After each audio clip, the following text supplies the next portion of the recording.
Well, some exciting news in Rockport, where the Railroad Depot Museum could soon see an expansion. The Cultural Arts District there is in the process of buying more land from the Rockport Little Theater to create a special park across from the museum. In addition to the expansion, 3 restored vintage rail cars will be donated to the museum. Our Lydia Herrera shows us how it will all help to preserve the history of the area for locals and guests alike. Lydia? Mike, Leslie, I spoke to the director of the Rockport Cultural Arts District, who says this project will be a tribute to the impact that the railroad industry had on the community of Rockport. The Rockport Railroad Depot Museum will be adding a new exhibit across from the 1889 building. Jennifer Day with the Rockport Cultural Art District says they're in the process of acquiring a piece of land where Rockport's first railroad track was built.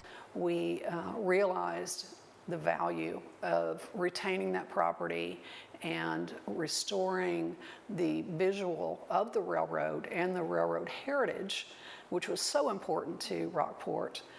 Jerry Doris with the Gulf Coast chapter of the National Railroad Historic Society says the former Houston Railroad Museum will be donating 3 restored vintage rail cars, a rare 1949 Texas-Mexico diesel locomotive, a 1928 Santa Fe Express car, and a 1979 Southern Pacific Bay window caboose. An exhibit like a caboose that you don't see anymore. Very, very rarely do you see behind a freight train.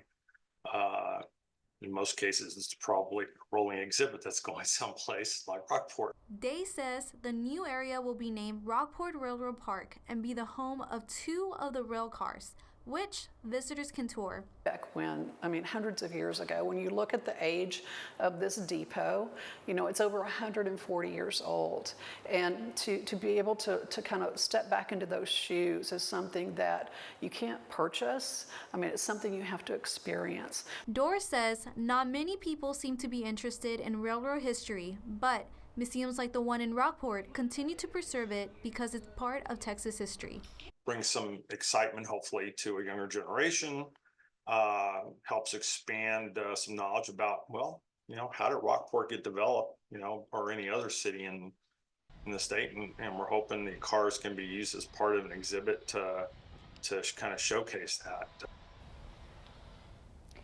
Day says the museum will be receiving the rail cars during the first quarter of 2025, and they hope to have the Rockport Railroad Park open to the public later in the year. Back to you.